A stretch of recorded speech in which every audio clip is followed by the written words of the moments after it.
আপনাদের পরিবার প্রত্যেক পরিবারে ফ্যামিলি কার্ডের আওতায় কিন্তু আনা হবে। তারেক রহমান কিন্তু বলেছেন আগামী 5 বছরে 4 কোটি পরিবারকে ফ্যামিলি কার্ডের আওতায় আনাবে, যেটা হলো 2000 থেকে 2500 টাকা আপনি কার্ডের মাধ্যমে পাবেন।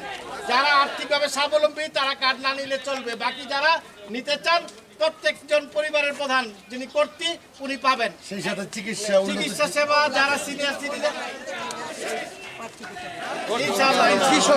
তারেক রহমান পরিকল্পনা করেছেন যে প্রত্যেক মহিলাদের পরিবারের প্রধান যে ওনার জন্য ফ্যামিলি কার্ডের আওতায় আনা হবে।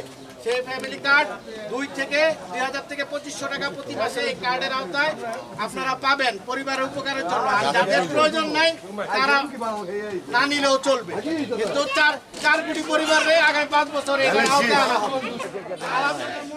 আমাদের নেতা তারেক রহমান মহিলাদের জন্য ফ্যামিলি কার্ডের ব্যবস্থা করেছেন। যদি আপনারা ভোট দিয়ে বিএনপিকে নির্বাচিত করেন তাহলে আগামীতে প্রত্যেকটি পরিবারের প্রধান যে মহিলা ওনার নামে কার্ড হবে, যেটা হচ্ছে ফ্যামিলি কার্ড।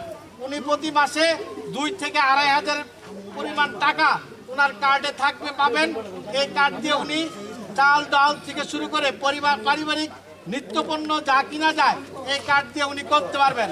আর যারা বয়স্ক আছে বয়স্কদের জন্য ওই রকম পরিকল্পনা বয়স্ক ভাতা থেকে শুরু করে সব ব্যবস্থা করা হয়েছে। এছাড়াও চিকিৎসা ব্যবস্থা করা হয়েছে। আগামীতে মানুষ বিনামূল্যে চিকিৎসা যেন পায় সেই পরিকল্পনা আমাদের নেতা তারেক রহমান করছে। আপনাদের কাছে 12 তারিখ আপনারা ধানের শীষে ভোট দিবেন। ধানের শীষে ভোট দিন, কালাম ভাইয়ের সালাম নিন, ধানের শীষে ভোট দিন।